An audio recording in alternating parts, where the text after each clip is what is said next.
Joumanna, what are we expecting to hear from France? Are they going to echo exactly what the UK, Canada and Australia have done? Is it slightly different? How is this all lining up right now?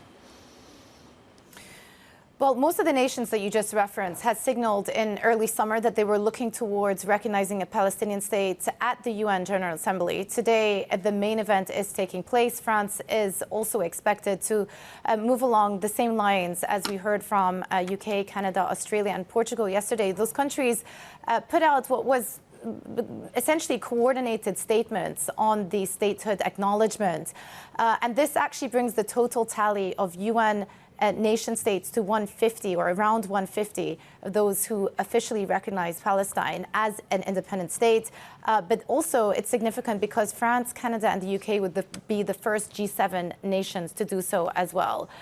So it is a significant step, but of course symbolic as well, because at this point there are no well-defined boundaries, there are no borders for what this Palestinian state might look like. In an interview with our colleague David Gura on Friday, the UN Secretary General Antonio Guterres said that this is part and parcel of one way that the international community can apply pressure on Israel and tell them essentially that they cannot continue with the annexation of West Bank, that there is a need for a ceasefire, unconditional release of hostages, of course, by Hamas, but then also it will keep alive the prospect of a two-state solution. Now, Israel were very quick to respond.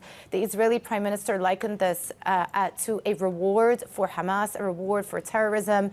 IDF also put out a statement straight away on X, suggesting that not only is this a reward for Hamas, but that the Palestinian Authority are also part of the problem as well.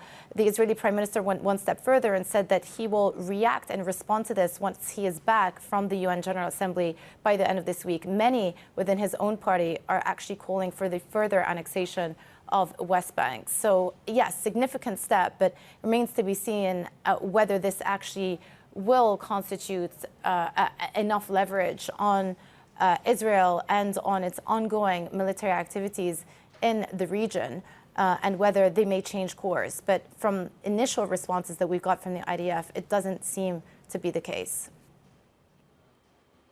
And Joumanna, you touched on the Israeli response. Just briefly, how has the US, or how is the US likely to respond?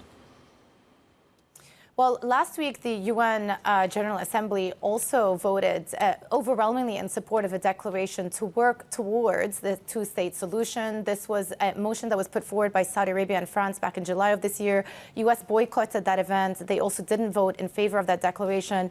Morgan Ortagus, who is the deputy envoy for the Middle East, and she's also a senior diplomat within this Trump administration, has said that this is essentially another misguided and ill-timed publicity stunt. It undermines diplomatic efforts, and that it would end up emboldening Hamas. So the U.S. very much rejecting the idea that nations around the world can move towards a unilateral declaration of a Palestinian statehood, and that can only take place once you have negotiated a ceasefire, once Hamas have fully demilitarized, and you can move on to another chapter and talk about future governance around Palestinian territories. But that going about it this way, first unilaterally declaring a statehood, undermines the diplomatic process. That is the official stance of the U.S.